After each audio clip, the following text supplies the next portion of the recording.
Advanced courses తో పాటు first year నుండే campus recruitment training leading companies లో 13,000 plus placements with 13.5 lakhs highest package.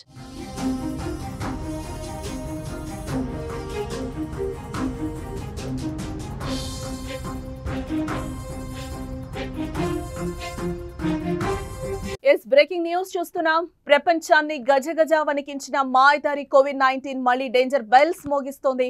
Covid కేసులు ఎక్కువగా కేరళ, మహారాష్ట్ర, ఢిల్లీ, గుజరాత్, కర్ణాటకలో ఎక్కువగా పెరుగుతున్నట్లుగా మనకిదే సమాచారం. ఇటీవల కర్ణాటకలో ఓ వృద్ధుడు కరోనాతో మృతి చెందిన విషయం తెలిసిందే. ఇటు భారతదేశంలో మే 29 నాటికి 7 మృతి చెందినట్లుగా నివేదికలు చెప్తున్నాయి. కేరళలో 2 కేసులు, అలాగే మహారాష్ట్రలో 4, కర్ణాటకలో 1 మరణం నమోదైంది. ఠానేలో ఓ 21 ఏళ్ల కుర్రాడు కూడా కరోనాతో మృతి చెందినట్లుగా మీడియాలో వార్తలైతే వస్తున్నాయి. ఇదిలా ఉంటే ఆంధ్రప్రదేశ్, తెలంగాణలో కోవిడ్ కేసులు నమోదు కావడం ఆందోళన కలిగిస్తోంది. తెలంగాణలో తాజాగా తొలి కోవిడ్ కేసు కూడా నమోదైపోయింది. ఇటు ఏపీ విషయానికి వస్తే విశాఖలో ఓ మహిళకు కరోనా పాజిటివ్ గా నిర్ధారణ అయింది. వెంటనే ఆమెను క్వారంటైన్ కి పంపించారు డాక్టర్స్. ఆమె కుటుంబం ఉంటున్న పరిసరాల్లో కూడా శానిటైజేషన్ చేసిన పరిస్థితి కనిపిస్తుంది. కడప రిమ్స్ లో కూడా 70 ఏళ్ల మహిళకు కరోనా పాజిటివ్ గా వచ్చిందని కూడా వైద్యులు చెప్తున్నారు. తాజాగా ఏపీలో మరో 3 కరోనా పాజిటివ్ కేసులు కూడా నమోదయ్యాయి. గుంటూరు జిల్లా ఏలూరుకు చెందిన దంపతులు, తెనాలికి చెందిన ఒక వృద్ధుడు కరోనా బారిన పడినట్లుగా తెలుస్తోంది. వీరిలో వృద్ధుడి ఆరోగ్య పరిస్థితి కూడా విషమంగా ఉంది. ప్రస్తుతం వెంటిలేటర్ పై చికిత్స పొందుతున్నట్లుగా మనకి ఇప్పటి వరకు ఉన్న సమాచారాన్ని బట్టి తెలుస్తోంది. ప్రస్తుతం ఏపీలో కేసులు స్వల్పంగా ఉన్నప్పటికీ ప్రజలు మాత్రం అప్రమత్తంగా ఉండాలి. కోవిడ్ ప్రోటోకాల్ ని ఖచ్చితంగా పాటించాలని కూడా వైద్య శాఖ అధికారులు సూచిస్తున్న పరిస్థితి కనిపిస్తుంది.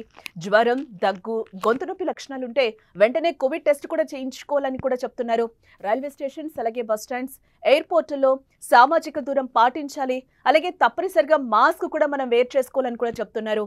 విదేశాల నుంచి వచ్చిన వారు తప్పనిసరిగా కోవిడ్ టెస్టులు చేయించుకోవాలని, టీకాలు వేయించుకోవడం వంటి జాగ్రత్తలు తీసుకోవాలని కూడా సూచిస్తున్నారు.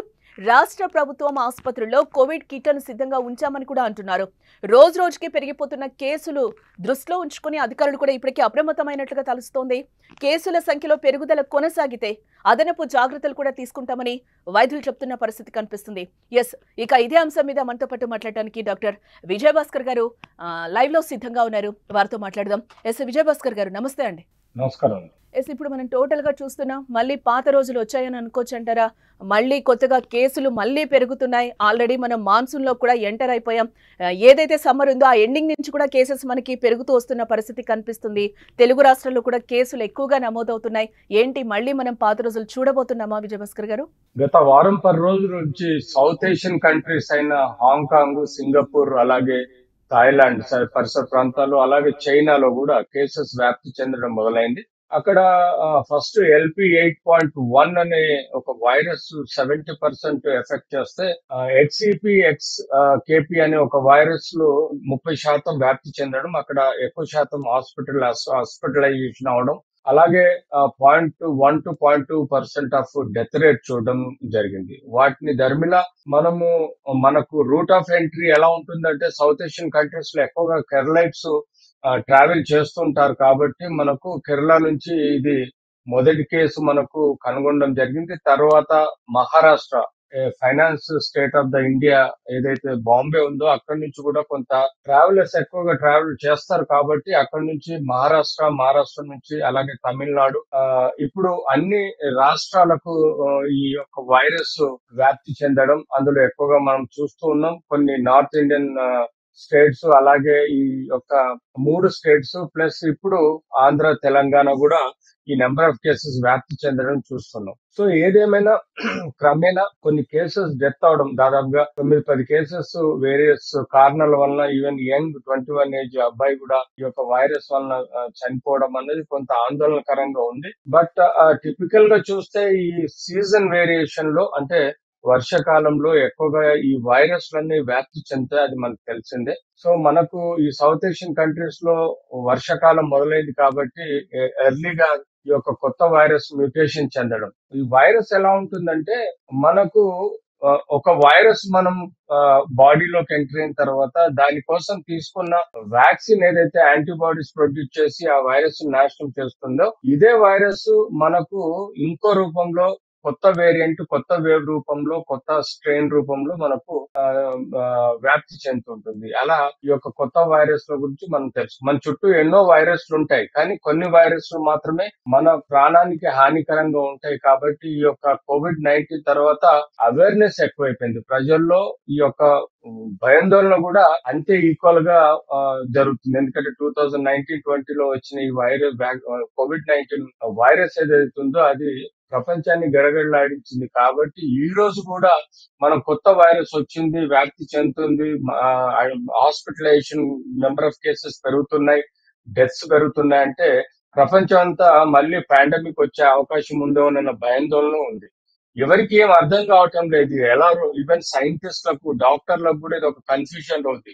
ఏ మ్యూటేషన్ ఎంత సీరియస్ అవుతుందో ఎవరికి కూడా చెప్పడానికి వీల్లేదు. కేవలం రోజు చూసే నెంబర్ ఆఫ్ కేసెస్ ను బట్టి, వాటి యొక్క సివియారిటీని బట్టి, వాటి యొక్క రికవరీ రేట్ ను బట్టి మనం చెప్పగలుగుతాం. కానీ ముందే ఈ వైరస్, ఫలానా వైరస్ ఇంత ఎఫెక్ట్ చేస్తుందని చెప్పడానికి కూడా వీల్లేదు. ఈ రోజు ఇండియాలో JN.1 అనే ఒక కొత్త వైరస్ మ్యూటేషన్ చెందడం, దాన్ని మనం పలు రాష్ట్రాల్లో చూస్తున్నాం.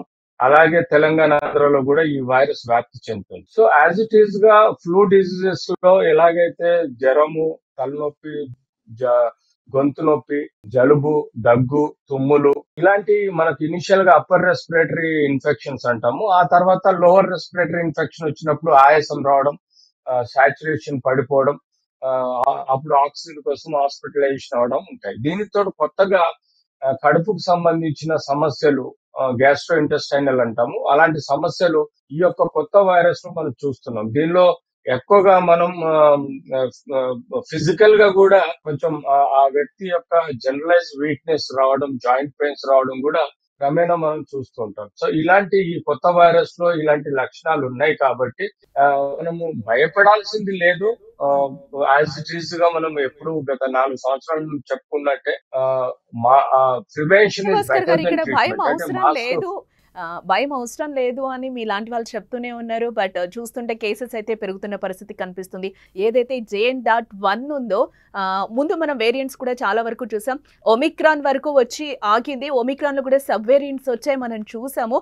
దానివల్ల ఎవరికి అంతగా ఎఫెక్ట్ కాలేదని మనం ఇప్పటి వరకు చెప్పుకోవచ్చు. ఇప్పుడు కూడా JN. అనేది దానికి ఉప వేరియంట్ అని అనుకోవచ్చు అంటారా ఏంటి? ఇది 100% ఒమిక్రాన్ యొక్క ఉప వేరియంట్ అండి. ఇది ఆ ఫ్యామిలీకి చెందిన వైరస్ అనండి. సో క్రమేణా మనము ఈ వైరస్లన్నీ మన బాడీలో ఎంటర్ అయినప్పుడు మనం ఇదన్నీ సెల్ఫ్ లిమిటింగ్ డిసీజ్ అంటాం. అంటే మన బాడీలో ఉన్న రోగ నిరోధక శక్తి, ఇమ్యూన్ సిస్టమ్ అంటాం చూడండి, అది ఈ శత్రువును కనిపెట్టి మెమరైజ్డ్ సెల్స్, అంటే మన బాడీలో బి సెల్స్, టీ సెల్స్ అని ఉంటాయండి. బి సెల్స్ ఏమో అవి రిజర్వ్డ్ ఉంటాయి, టీ సెల్స్ ఏమో మనకి ఇమీడియట్లీ యాక్షన్ తీసుకుంటాయి. సో ఈ యొక్క మెమరైజ్ సెల్స్ ద్వారా ఈ వైరస్ యొక్క ఫ్యామిలీకి చెందిన యాంటీబాడీస్ మన బాడీలో ఉంటాయి. వ్యాక్సిన్ వలన అనుకోండి, లేకపోతే క్రమేణా మన బాడీలో వాటంతట అవే డెవలప్ అవుతాయి వైరస్ యొక్క శత్రుత్వాన్ని చూసి. సో ఆ క్వాలిటీని చూసి ఎప్పుడైతే మన బాడీలో యాంటీబాడీస్ తయారవుతాయో వాటంతట అవే నాశనం చేస్తాయి. అందుకనే మనం 90% బతికి బయటపడతాం. ఓన్లీ 2 నుంచి 2% వరకే కాంప్లికేట్ అయి హాస్పిటలైజేషన్ ఉంటాయి. ఆల్మోస్ట్ 96-98% సెల్ఫ్ లిమిటింగ్, అంటే మనకు తెలియదు ఆ వైరస్ మన బాడీలో వచ్చిపోయినట్టుగా. ఎందుకంటే దానంతట అదే రిపేర్ చేసుకుంటుంది. మన బాడీలో ఒక శత్రువు లాంటి వైరస్ బాడీలో ఎంటర్ అయినప్పుడు దాని యొక్క యాంటీబాడీస్ ఏమవుతుంది, నేను ఇందాక చెప్పినట్టు మెమరైజ్ సెల్స్ ఏం చేస్తాయంటే కొత్త యాంటీబాడీస్ ప్రొడ్యూస్ చేస్తాయి. అంటే మన పోలీస్ మిలిటరీ సిస్టమ్ ఎట్లుంటది, రిజర్వ్డ్ పోలీస్ లాగా ఈ బి సెల్స్, టీ సెల్స్ అనేది రిజర్వ్ పోలీస్ లాగా యాక్ట్ చేస్తాయి. ఎప్పుడైతే ఈ యొక్క కొత్త వైరస్ మన బాడీలో ఎంటర్ అవుతుందో మెమరైజ్ సెల్స్ అంటే రిజర్వ్డ్ పోలీస్ ద్వారా వాటి యొక్క గుణాన్ని కనిపెట్టి వాటికి కావలసిన ఆయుధాన్ని తయారు చేస్తుంది. వాటిని మనం యాంటీబాడీస్ అంటాం. ఈ యాంటీబాడీస్ మన తెలియకుండానే మన వైరస్ ని నాశనం చేసి మనల్ని కాపాడుతుంది. సో 96-98% మనం బతికి బయటపడేది కేవలం మన ఇమ్యూన్ సిస్టమ్ వల్లే. సో అందుకని మేము మొదటి నుంచి చెప్తున్నాం, భయపడకండి. 1-2 వైరస్లు ప్రపంచంలో COVID-19 వైరస్, లేకపోతే H1N1 virus, swine flu virus, లేకపోతే ఇట్లా ఎన్నో గత 100 సంవత్సరాల నుంచి ఎన్నో వైరస్లలో 1, 2, 3, 4 వైరస్లు తప్ప మిగతా వైరస్లన్నీ మన బాడీలో వాటంతట అదే ఎదుర్కొని నాశనం చేస్తుంది. ఎవరికి రిస్క్ అంటే ఎవరికైతే ఇమ్యూన్ సిస్టమ్ వీక్ ఉంటుంది, అంటే క్యాన్సర్ పేషెంట్స్ కానీ, డయాబెటిక్ కానీ, హైపర్ టెన్షన్ కానీ, కిడ్నీ లివర్ డిసీజెస్ ప్రాబ్లమ్స్ ఉన్న వాళ్ళు కానీ, ఇట్లాంటి వాళ్ళల్లో వాళ్ళ బాడీలో ఇమ్యూన్ సిస్టమ్ బాగా వీక్ ఉంటుంది. అలాంటి వాళ్ళల్లో ఐజీజీ, ఐజీఎం యాంటీబాడీస్ ఎలా లెవెల్స్ లో ఉన్నాయి చెక్ చేసుకోవాల్సిన అవసరం ఉంది. సో అంతేగాని ప్రతి ఒక్కరూ వీటికి వైరస్ వస్తే భయపడాల్సిన అవసరం లేదు. మొదటి నుంచి మేము చెప్తున్నాం, సింపుల్ ₹2 మాస్క్ మీరు ధరించి ఈ ఇప్పుడు ఈ సమయాలలో, ఈ వేవ్ సమయాల్లో జాగ్రత్తగా సింపుల్ మాస్క్ ధరించండి, అంతే సరిపోతుంది.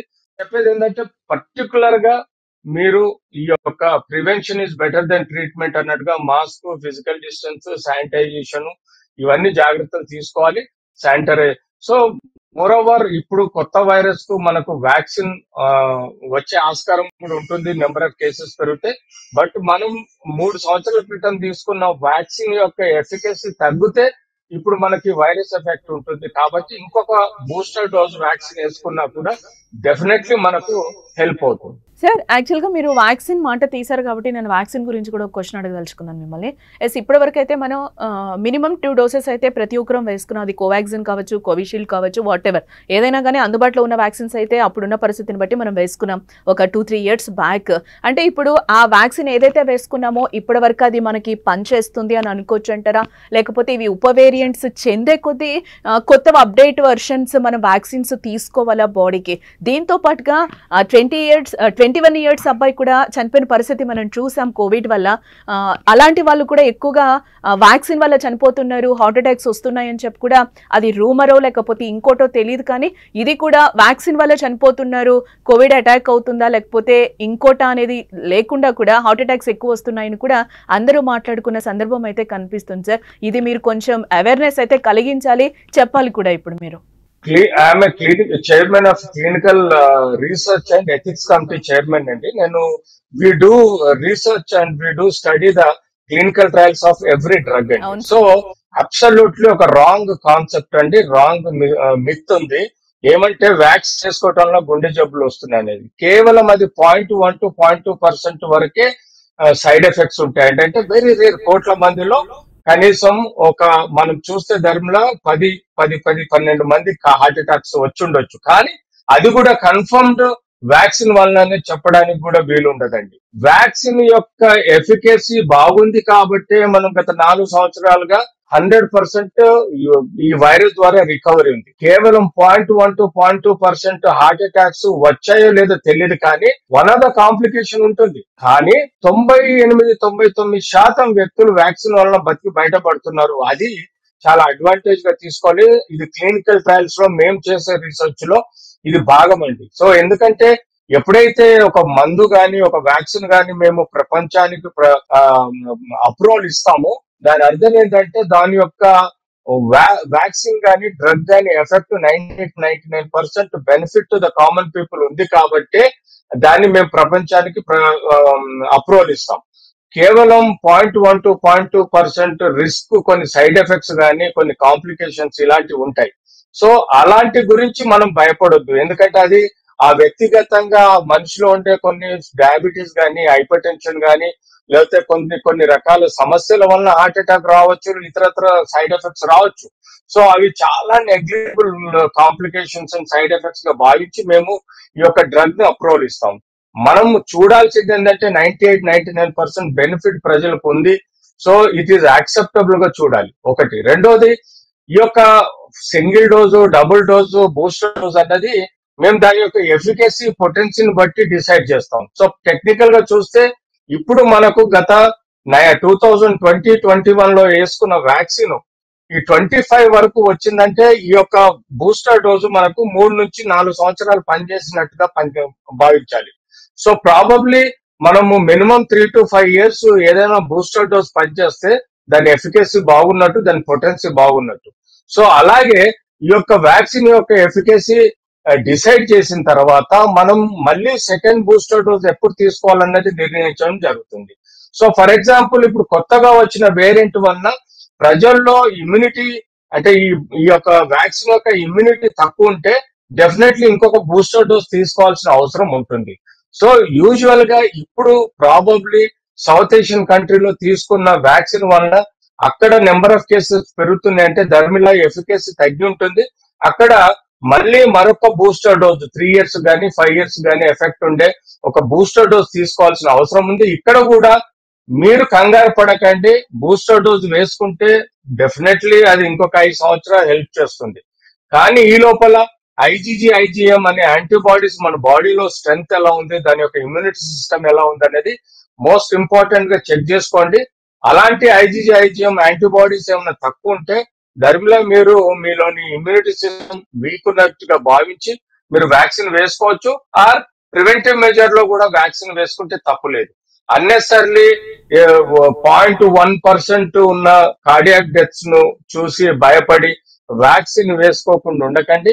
అది మళ్ళీ తీవ్రమైన ప్రభావం మన బాడీలో చూపెడుతుంది. కాబట్టి రొటీన్ గా అవసరం ఉన్నప్పుడు అంటే మళ్ళీ వ్యాక్సిన్ వేసుకోమనగానే పొలవమని ఇప్పుడు హాస్పిటల్ చుట్టూ తిరగడం, వ్యాక్సిన్ గురించి డబ్బులు ఖర్చు చేయకండి.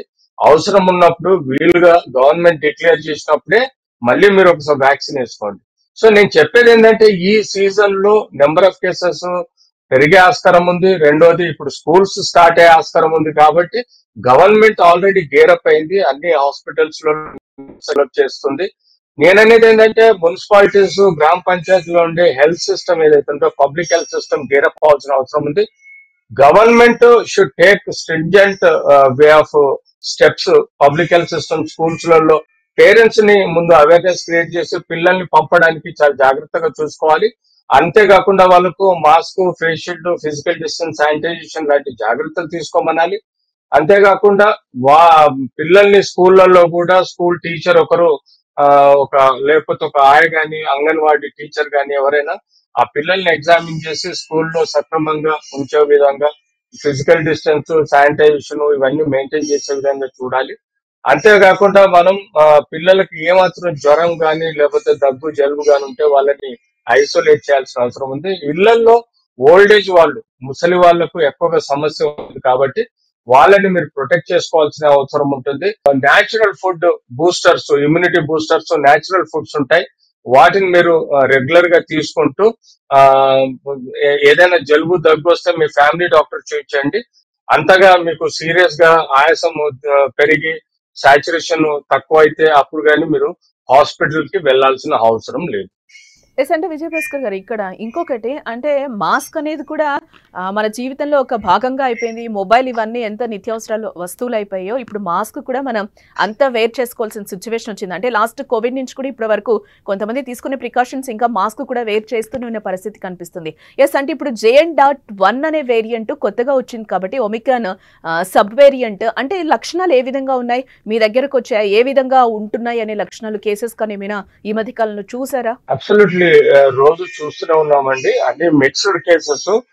డిసీజెస్ కును ఈ యొక్క కోవిడ్ కి పెద్దగా వేరియేషన్ కనబడదు. ఎక్సెప్ట్ ఇప్పుడున్న వాటిల్లో ధర్మిలా గ్యాస్ట్రో ఇంటెస్టైనల్ అంటే నాజియా, వామిటింగ్, కడుపు నొప్పి ఇలాంటి లక్షణాలు ఎక్కువగా ఉన్నాయి. తొందరగా అలసట చెందడం, జనరలైజ్ వీక్నెస్ రావడం, అంతేకాకుండా జాయింట్ పెయిన్స్ రావడం అనేది టిపికల్ గా చూస్తూ ఉన్నాం. దీనికి తోడు మనకు రెస్పిరేటరీ అప్పర్ రెస్పిరేటరీ సిమ్టమ్స్ అంటే దగ్గు, జలుబు, జ్వరము, తలనొప్పి లాంటివి వచ్చేసి, అంతేకాకుండా లోవర్ రెస్పిరేటరీ అంటే మనకు గొంతులో నుంచి కిందికి అంటే ఊపిరితిత్తుల్లోకి వ్యాప్తి చెందినప్పుడు ఆయాసం రావడము, సాచురేషన్ తగ్గడం ఇలాంటి కొన్ని సమస్యలు వస్తుంటాయి. వీటిని పరిగణన తీసుకొని మనం యూజువల్ గా లోకల్ ఫిజిషియన్ దగ్గరికి వెళ్ళి బేసిక్ ట్రీట్మెంట్ తీసుకోవాలి.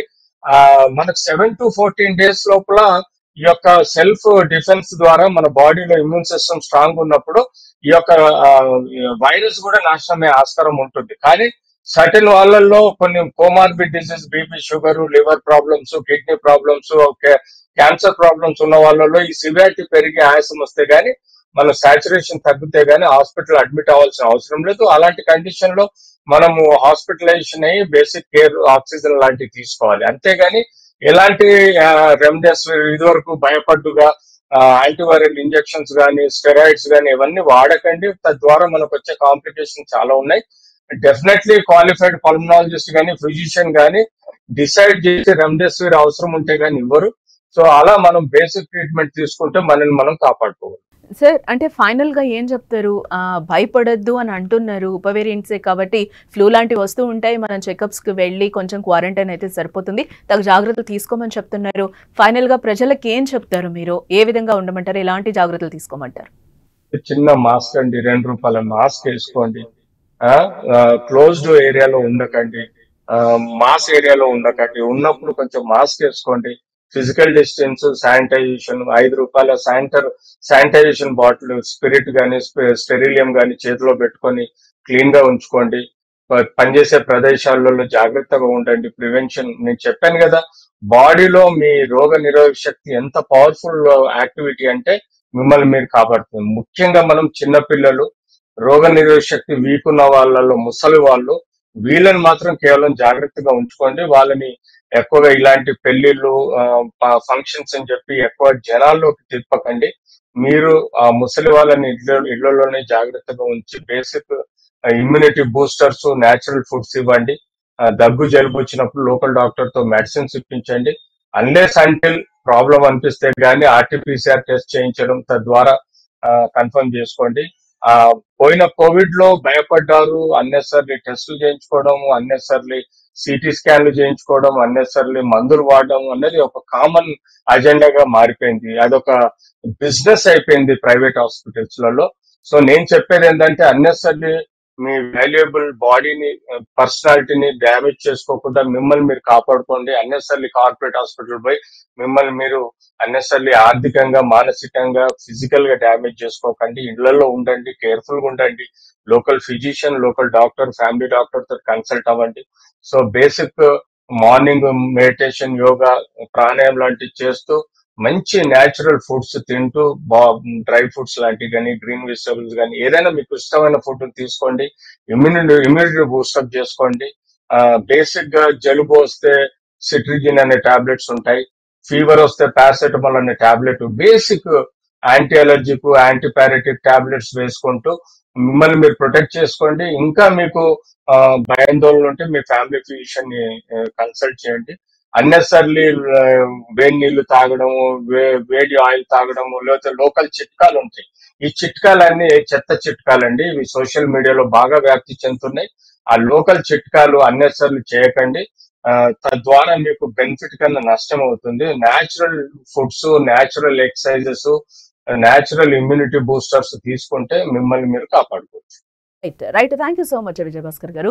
లైవ్ లో జాయిన్ అయ్యి సూచనలు, సలహాలు ఇచ్చినందుకు thank you so much. Yes చూసాం కదండి, ప్రపంచాన్ని గజగజ వణికించిన మాయదారి కోవిడ్-19 మళ్ళీ డేంజర్ బెల్స్ మోగిస్తోంది. కోవిడ్ కేసులు ఎక్కువగా ఉన్నట్టుగా కూడా తెలుస్తోంది. బట్ డాక్టర్స్ ఒకటే చెప్తున్నారు, ఎవరు కూడా ఒక దీనికి మానసికంగా స్థైర్యంగా ఉండాలి అని చెప్తున్నారు. అంత డేంజరస్ కాదు అని చెప్తున్నారు. ఏవైతే మనం ఇమ్యూనిటీ బూస్టర్స్ కూడా చాలా స్ట్రాంగ్ గా తీసుకోవాలన్నారు. ఏవైతే మనము వ్యాక్సిన్స్ తీసుకున్నామో వాటి వల్ల ఎలాంటి ప్రమాదం లేదు. ఆ వ్యాక్సిన్స్ వేసుకోవడం వల్ల ఇప్పటి వరకు కూడా మనం నెట్టుకొచ్చాము. ఎలాంటి ఒమిక్రాన్ నుంచి ఎన్ని సబ్ వేరియంట్స్ వచ్చినా కూడా మనం తట్టుకోగలుగుతున్నాం. కాబట్టి వ్యాక్సిన్స్ వల్ల అపోహలు అయితే నమ్మకండి అంటున్నారు. ఇమ్యూనిటీ బూస్టర్స్ ఇంకా వస్తే కూడా తీసుకోవాలని కూడా డాక్టర్ గారు చెప్తున్న పరిస్థితి కనిపిస్తుంది. ఎస్ టోటల్ గా మనం ఏంటంటే జీవితంలో ఒక మాస్క్ అనేది మనకి ఒక భాగం అయిపోయింది. సో ₹2 మాస్క్ ని వేర్ చేసుకుంటే మనం జాగ్రత్తగా ఉంటాం, చుట్టుపక్కల వాళ్ళని కూడా కాపాడిన వాళ్ళు అవుతాం, కుటుంబాన్ని కూడా రక్షించుకున్న వాళ్ళం అవుతాం. కాబట్టి చిన్న చిన్నవి మనం పాటిస్తే అందరం కూడా చాలా క్లియర్ గా, చాలా హ్యాపీగా ఉంటాం. కరోనా లాంటి వాటిని మనం ధైర్యంగా ఎదుర్కోవచ్చు అని కూడా చెప్తున్న పరిస్థితి కనిపిస్తుంది. మరిన్ని అప్డేట్స్ కోసం చూస్తూనే ఉండండి సుమన్ టీవీ.